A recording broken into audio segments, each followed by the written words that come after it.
Hello student, ધોરણ 11 biology સબ્જેક્ટમાં chapter number 3 આપણે continue કરીએ।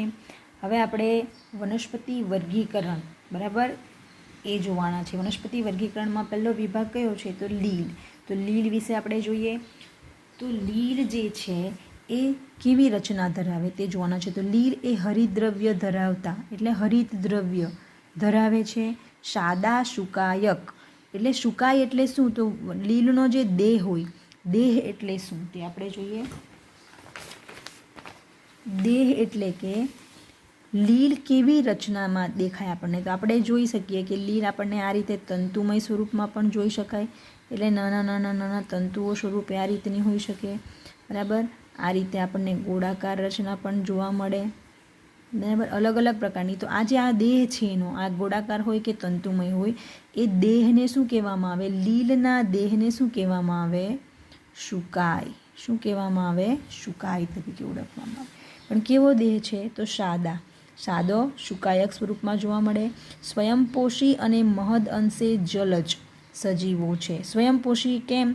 कारण के हरितद्रव्य धरावे एटले प्रकाश संश्लेषणनी क्रिया करीने पोतानो खोराक पोतानी जाते तैयार करे।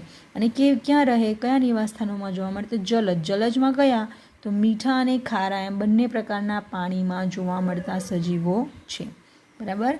एटले लील शुं छे तो हरितद्रव्य धरावतुं सादा शुकायक स्वयंपोषी अने महद अंशे जलज सजीव छे बराबर। हवे एना निवास स्थानो आपणे जोया के जलज छे एटले खारा मीठा पाणी बंनेमां जोवा मळे, परंतु अन्य निवास स्थानोमां पण जोवा मळे जेवा के भेजवाळा पत्थर होय, जमीन अने लाकड़ा पर। जमीन पर आपणे जोई छे, लाकड़ा पर पण आपणे जोई शकीए अने भेजवाळा पत्थर पर पण आपणने लील जोवा मळे छे। तेमांनी केटलीक लील ए फूग साथे। हवे आपणे खबर छे लील अने फूगनुं जे सहजीवन छे ने आपणे लाइकेन तरीके ओळखीए। एटले केटलीक लील फूग साथे अने प्राणीओ साथे पण संगठित होय छे। प्राणीओमां खास करीने जे पर्वतो, पहाड़ो पर, जंगलोमां जे रीछ होय ए रीछना शरीर उपर पण आपणने फूग लील जोवा मळे छे बराबर। ए प्राणीओना शरीर भेजवाળી रुवाटी धरावे એટલા માટે ત્યાં આપણને લીલ જોવા મળશે। આ થયા એના નિવાસ સ્થાન, આ રચના એના નિવાસ સ્થાન। હવે એના સ્વરૂપ વિશે જોઈએ તો લીલના સ્વરૂપ અને કદ ખૂબ જ પરિવર્તનશીલ છે। સ્વરૂપ એટલે જુદું જુદું સ્વરૂપ આપણે જોયું, તંતુમય જોયું, પછી ગોળાકાર રચના ધરાવે બરાબર, એ સ્વરૂપ કહેવાશે। અને કદ कद नानु के मोटू होई शके बराबर, एटले अलग अलग विविधता धरावे छे।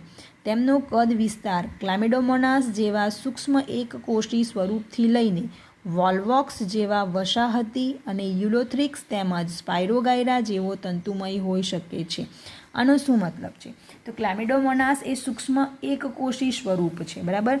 हवे क्लामिडोमोनास विषे जोईए तो क्लामिडोमोनास नामनी जे लील छे ए आ रीतनी हशे आपणने, અને એ એક કોષી લીલ છે। એક કોષી લીલ છે ક્લામિડોમોનાસ, યાદ રાખજો આ એની કશા છે બરાબર।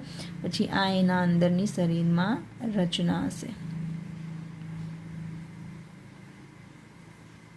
બરાબર। આ ક્લામિડોમોનાસ લીલ છે, કઈ છે આ તો ક્લેમિડોમોનાસ સૂક્ષ્મ સૌથી નાનું બરાબર એક કોષી લીલ છે। એના પછી આપણે જોઈએ છે વોલ્વોક્સ।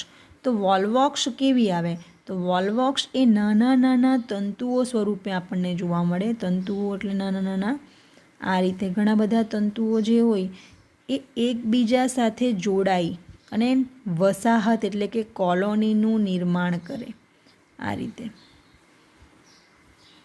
बराबर। अने आ जे एक तंतु छे ए त्यारबाद प्रजनन करशे अने नवी बाळ वसाहतनुं निर्माण करशे बराबर।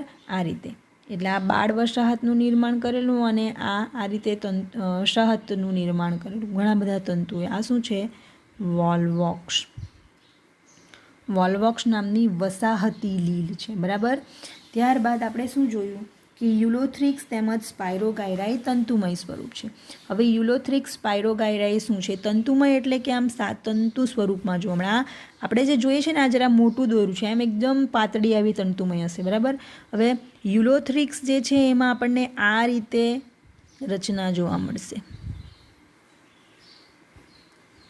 યુલોથ્રિક્સની રચના આપણને આ રીતની જોવા મળશે। આ કઈ છે તો યુલોથ્રિક્સ.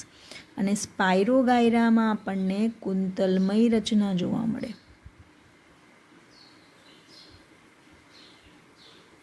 શું છે? સ્પાયરોગાયરા. બરાબર.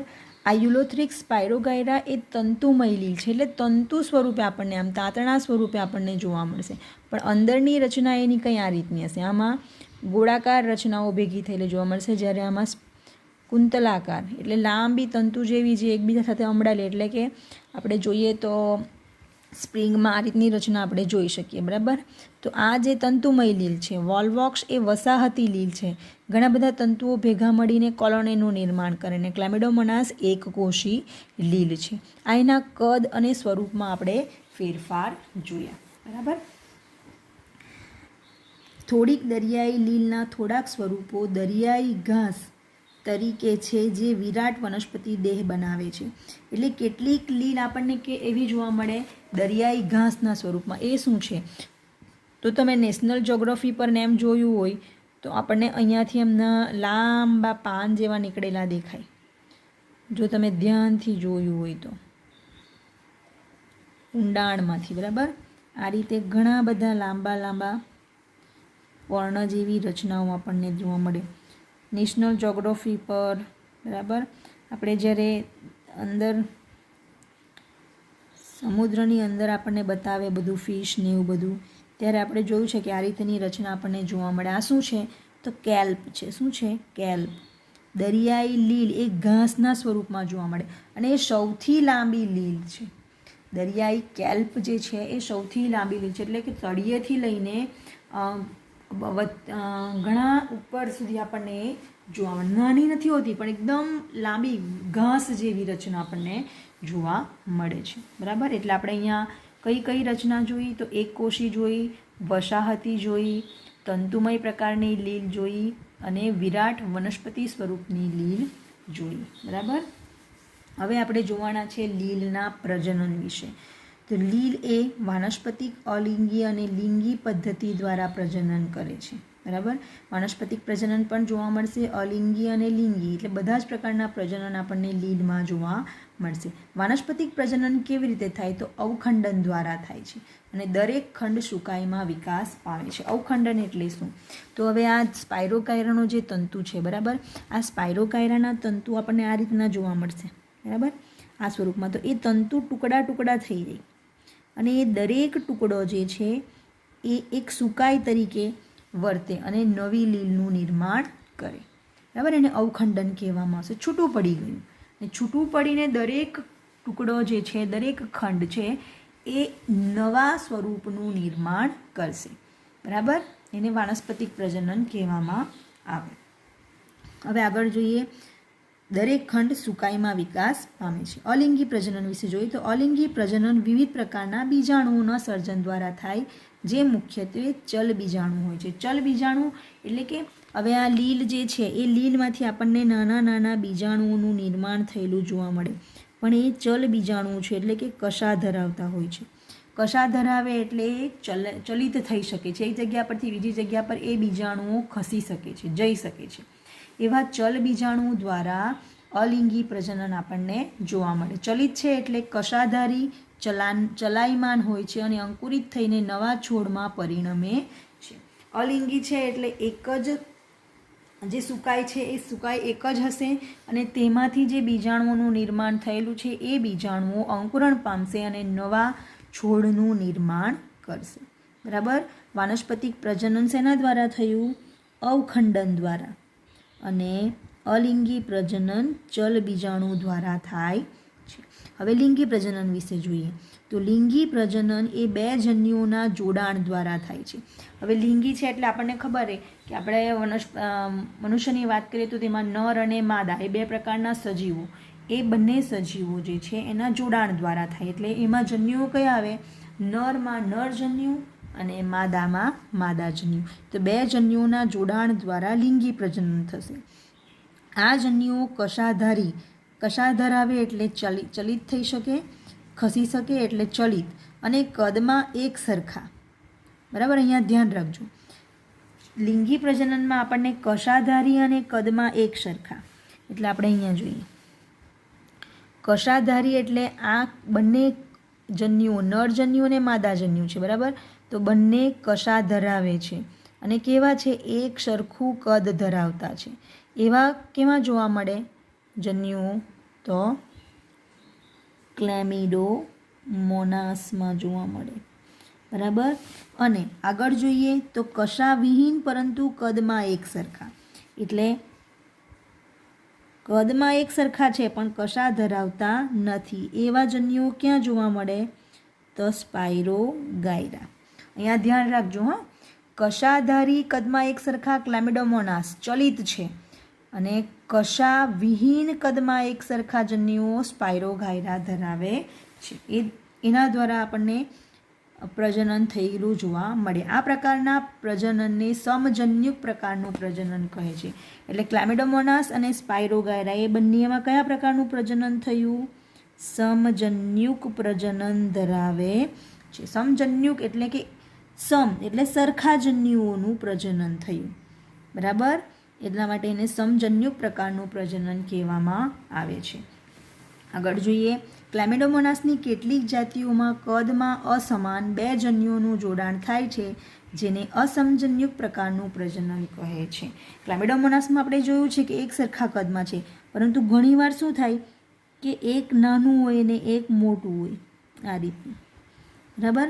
તો એ ક્લેમિડોમોનાસની કેટલીક જાતિમાં કદમાં અસમાન બે જન્યુઓ, એટલે જો મોટું અને નાનું એ બે પ્રકારના જન્યુઓનું જોડાણ થયેલું હોય, બરાબર, તો એને કયું કહેવાશે? અસમજન્યુક પ્રકારનું પ્રજનન કહેવાશે, બરાબર.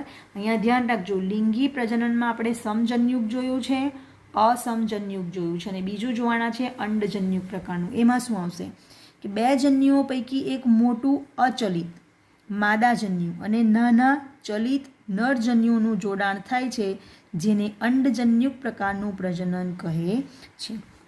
અહીંયા અચલિત છે, કેવા છે?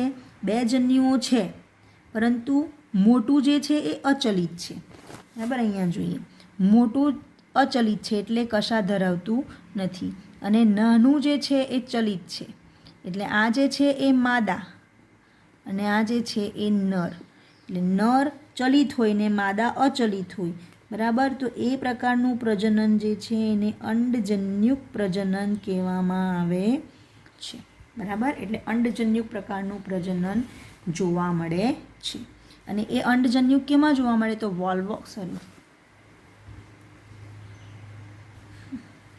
અંડજન્યુક પ્રકારનું પ્રજનન શેમાં જોવા મળે? તો વોલ્વોક્સ અને ફ્યુકસ નામની લીલમાં, બરાબર. તો અહીંયા જુઓ તમે, આપણે પ્રજનન જે જોયું એ પ્રજનનમાં ત્રણ પ્રકારે આપણે પ્રજનન કરે લીલ.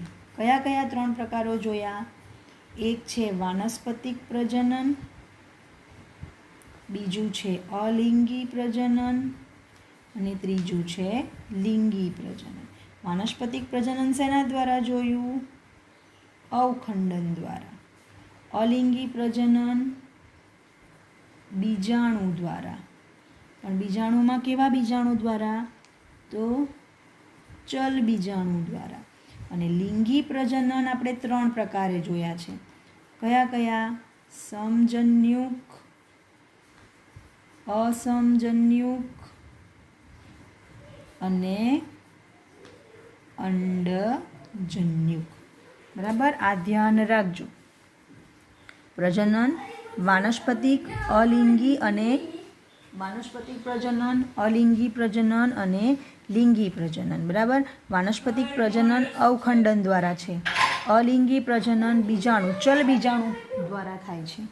જ્યારે લિંગી પ્રજનનની વાત કરીએ તો સરખા જન્યુઓ જો સરખા કદના છે પરંતુ કશા ધરાવતા નથી. જો કશા ધરાવે તો એ ક્લેમિડોમોનાસ અને કશા નથી ધરાવતા તો એ સ્પાઇરોગાયરા. એ સમજન્યુક પ્રકારના છે. અસમજન્યુકમાં ક્લેમિડોમોનાસ જે છે સરખા કદના છે, બરાબર, સરખા કદના છે, પરંતુ અહીંયા અસમજન્યુકમાં શું આવશે? એક મોટું અને એક નાનું, બરાબર. એ બંનેનું જોડાણ થશે એટલે અસમજન્યુક પ્રકારનું. અને અંડજન્યુકમાં મોટું જે છે એ કશા નથી ધરાવતું પણ નાનું જે છે એ કશા ધરાવે છે, બરાબર. અને એ પ્રકારનું જે છે એને શું કહેવામાં આવે? અંડજન્યુ પ્રકારનું પ્રજનન, બરાબર.